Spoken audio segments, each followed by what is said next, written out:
미국은 총기 자유 국가라서 인간에 대한 존중을 두려움에서부터 배웁니다. 그래서 남의 집에 침입하려면 총 맞아 대질 각오부터 해야 해요. 그런데 총 사는 게 PX 가서 K2 사는 것보다 쉬워서 누구든지 손가락만 달렸으면 개나 소나 총잡이가 될 수 있어요. 가령 한국에선 길거리 시비 붙을 때 니 누구누구 아나? 하며 족보 배틀이 강호의 도리인데 미국은 수틀리면 먼저 땡기는 게 일상이에요. 그러다 보니 하루에 2번꼴로 대규모 총격 사건이 발생해서 이에 대한 규제의 목소리도 높아가고 있습니다. 오늘 소개해드릴 범죄자는 10대 청소년 이단입니다. 이단은 중2병이 도지는 마의 15세의 나이로 학교 가서 하라는 공부는 안 하고 수많은 학생과 교사에게 총기를 난사해요. 그런데 이단을 체포하는 과정에서 경찰은 사건의 배후를 지목했고 그 배후는 다름 아닌 엄마 아빠였대요. 아니 집구석에서 뭘 가르쳤길래 흉악범을 양육했나 하고 봤더니 엄마가 조기교육 시켰어요. 사격장에서. 이 당시 대중은 분노했고 이단의 부모를 비난했습니다. 그래서 미국 재판소는 흉악범 이단과 그의 부모를 깜빵동기로 만들어 같이 콩밥 처먹게 했어요. 그럼 이단은 어떻게 범행을 저질렀고 부모라는 것들은 어떤 인간들인지 지금부터 이야기를 시작하겠습니다.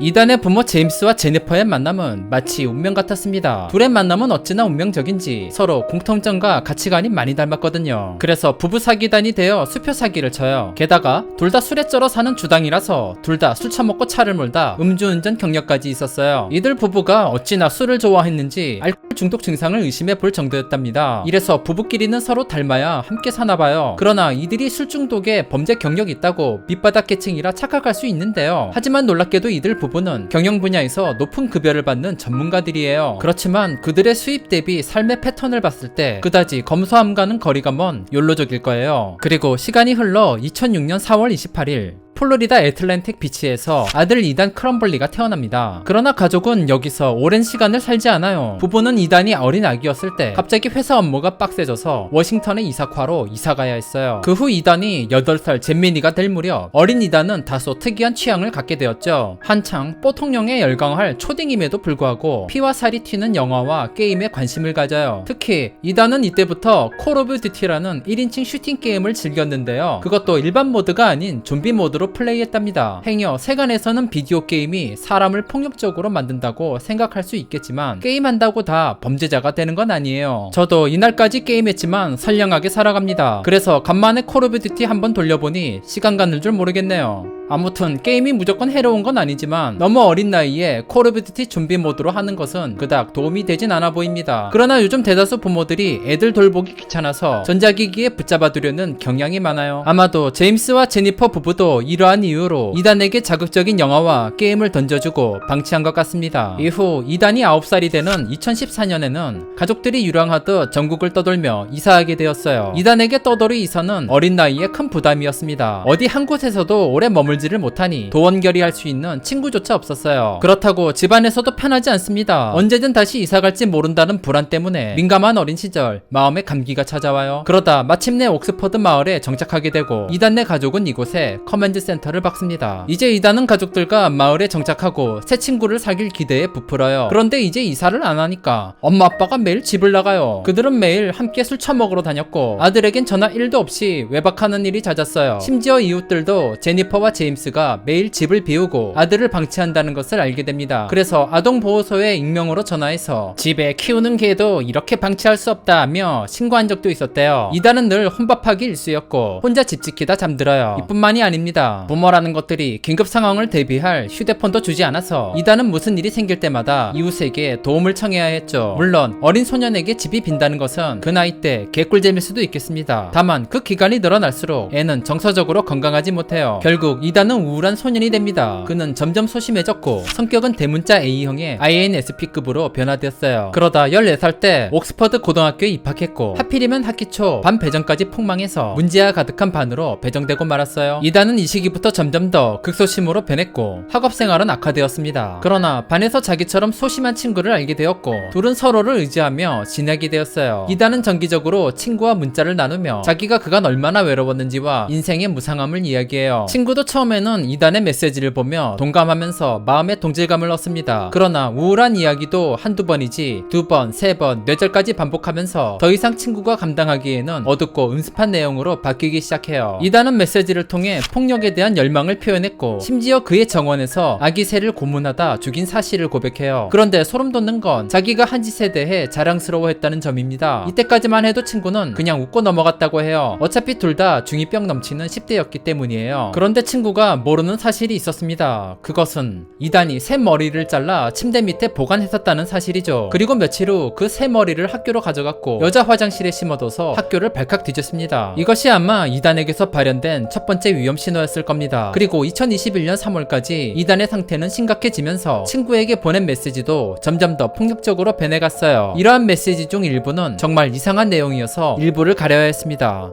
그들의 눈을 바라보며 그들이 죽음을 맞이하고 있다는 것을 느끼는 동안 그렇게 어린 나이에 죽는 것은 최고의 느낌이야. 고문하고 비명소리를 지르는 것을 생각하면 공허함이 가득 차. 한 살 정도 혹은 그보다 조금 더 어린 아이를 볼 때마다 그 아이들을 들어 올려 데리고 도망친 다음 고문한 후 절벽에서 내던지고 싶어.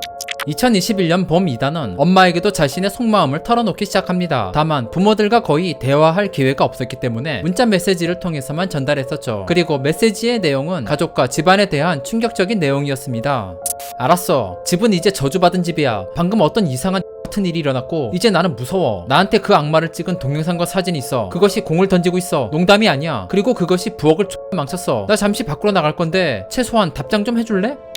엄마는 이런 메시지에 절대 응답하지 않았지만 그녀의 통화 기록에 따르면 남편에게 이단의 이상한 행동을 문자로 알렸습니다. 그러면서도 그저 어린애가 부모에게 관심을 끌기 위한 짓으로 치부하고 말았죠. 하지만 이후로도 이단은 지속해서 메시지를 보냅니다. 악마가 계속해서 방을 파괴하고 집안에 물건을 던지며 위협한다고 말이죠. 이쯤 되니 부모들도 아들에게 신경 쓰이기 시작합니다. 그래서 다가오는 이단의 생일날 이단이 그토록 갖고 싶었던 선물을 사주기로 하죠. 그 선물은 바로 시그사우어 9mm 권총이에요. 비비탄 총이나 워터건도 아닙니다. 실탄 넣고 사람 죽이는 흉기를 선물한 거예요. 게다가 부모라는 것들이 이걸 블랙 프라이데이 때 박인세일로 구매했다며 좋다고 소셜미디어에 게시했어요. 그리고 11월 27일에는 엄마가 이단을 데리고 새 장난감을 시험해보기 위해 사격장을 찾아가요. 그런데 이 사격장은 놀랍게도 이단의 부모가 정기 회원으로 등록된 곳이었죠. 즉 부모들도 평소에 사격을 즐겼다는 것이고 이단은 이러한 부모의 영향을 받아 폭력적인 게임을 즐기며 자연스럽게 총기에 관심을 가진 것 같아요. 이날 이단은 엄마에게 직접 총질하는 법을 배우고 100여 발 이상 발사한 후에 집으로 돌아갔습니다. 그로부터 이틀 후인 11월 29일 엄마는 학교로부터 항의 전화를 받았습니다. 이단이 수업 중에 교실에 흘린 탄약을 줍다가 선생님께 걸렸거든요. 이에 엄마는 애가 취미로 총 좀 가지고 노는 걸 뭐가 그리 대수냐는 듯 심각하게 받아들이지 않았습니다. 그리고 이 통화 후에 엄마와 아들 간에 주고받은 문자 메시지를 보면 엄마는 아예 신경 쓰지 않았음을 알 수 있어요.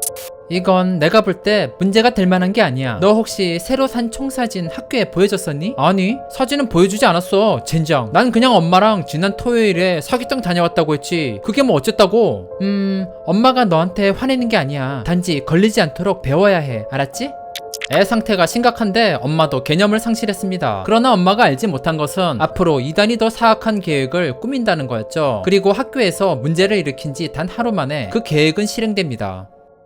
2021년 11월 30일 옥스퍼드 사람들은 평범한 하루를 보내고 있었습니다. 사람들은 출근하고 아이들은 학교에서 수업받고 있었죠. 그러나 점심시간이 가까워지면서 옥스퍼드 경찰서는 100여 건 이상의 신고 전화를 받았습니다. 신고 내용은 모두 옥스퍼드 고등학교 총기 사건이었죠. 경찰들이 신속하게 출동하자 현장에서는 겁에 질린 학생들이 황급히 대피하고 있었어요. 그리고 총을 든 교환이 화장실에 들어가 총기를 난사한 뒤 복도에 있던 다른 학생들을 공격했다는 보도가 흘러나옵니다. 교환은 복도에서 도망치는 학생들을 추격했고 학생들은 교실로 들어가 바리케이트를 쳤습니다. 그러자 교환은 친숙한 목소리로 "이제 안전해. 밖으로 나와." 하며 학생들을 유인해요. 그 교환은 바로 이단 크럼벌리였습니다. 하지만 시간이 흐른 뒤 경찰들의 추가 병력이 증가하였고 이단은 그의 공격 루트를 찾지 못하자 모든 것을 체념하고 체포됩니다.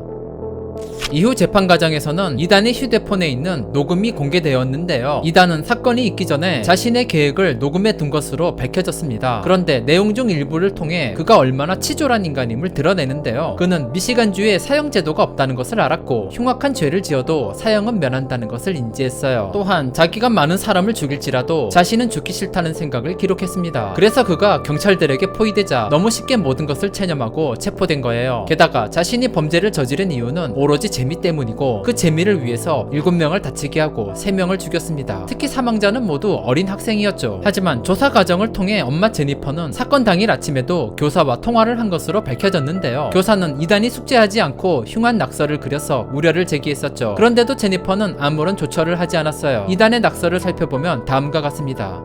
생각이 멈추지 않아 라는 글귀 위에 총이 그려져 있고 도와줘 라는 글귀가 엉망으로 칠해져 있었습니다. 게다가 내 인생은 쓸모가 없어, 세상은 끝났어, 모든 곳에 피가 흐른다 라고 기록되어 있어요. 교사는 지난번 탄약 사건과 낙서를 보고 징후를 알아차렸고 즉시 부모에게 전화를 걸어 조처하려고 했었죠. 학교 측에서는 이단의 부모에게 48시간 이내에 상담받을 것을 요구했고 즉시 아들을 집에 데려가라고 했습니다. 만약 이를 거부할 시에는 아동보호국에 전화한다고 했었죠. 그런데 이단의 부모는 기분 나쁘다며 적반하장으로 나왔고 학교 측의 요구를 씹은 채 무시했던 거예요. 불행히도 이는 큰 실수가 되었고 이단은 그의 계획을 실행하게 된 것이죠. 게다가 경찰은 이단이 머물던 화장실 안에서 그의 가방을 찾았고 그 안에서 사생활을 면밀히 기록한 다이어리를 발견합니다. 다이어리의 내용에 따르면 세상의 온갖 질곡을 지가 다 짊어진 듯 기록했어요. 지만 힘들고 지만 괴로워서 못 살겠으니 소녀들을 모두 죽이고 그 과정을 촬영하겠대요. 그리고 재판장에서 유가족에게 보여주고 싶다는 개소리를 써놨어요. 그러면서 또 다른 페이지에는 소녀의 뒤통수에 총을 겨누는 그림을 그린 뒤 첫 번째 희생자는 자기처럼 고통받을 수 있도록 미래가 밝은 예쁜 소녀여야 한다고 기록했어요. 그래서 최초 희생자를 피비라는 소녀로 선택한 이유였습니다. 이처럼 이단의 범행 계획은 차고 넘치도록 빽빽했습니다. 따라서 이단 크럼블리는 1급 살인 4건과 테러 혐의 그리고 24개의 다른 혐의에 대해 모두 유죄를 인정했습니다. 이단에 대한 심판은 끝났고 이제 콩밥을 먹을 차례지만 아직 끝나지 않은 심판이 남았습니다. 그것은 부모에 대한 심판이에요. 대중은 악마 새끼를 낳은 부모도 함께 쳐넣어야 한다고 거세게 항의합니다. 이에 부모들도 소환을 요구받게 되는데 그들은 이미 빤스런했습니다. 소환에 불응하자 미국 보안관은 즉시 지명 수배령을 발부했고 이에 따라 그들의 신상은 지역 뉴스에 까발려지며 현상금 11만 달러가 걸렸습니다. 그리고 불과 이틀 만에 그들은 경찰에 잡히고 말아요. 하지만 놀랍게도 둘 다 모두 무죄를 주장하는 뻔뻔함을 보였고 이에 판사는 그들에게 50만 달러의 보석금을 때려버려요. 이제 그들이 자유를 되찾을 가능성은 멀어지고 패밀리가 모두 깜빵동기가 되어 콩밥 처먹게 되었죠. 이들 부부는 마치 부모가 되길 원치 않았던 것 같습니다. 하지만 그들이 자식을 방치한 이유로 인해 결과적으로 타인의 아이가 희생되었다는 말씀을 끝으로 오늘 우사미의 기록일지는 여기서 마치겠습니다.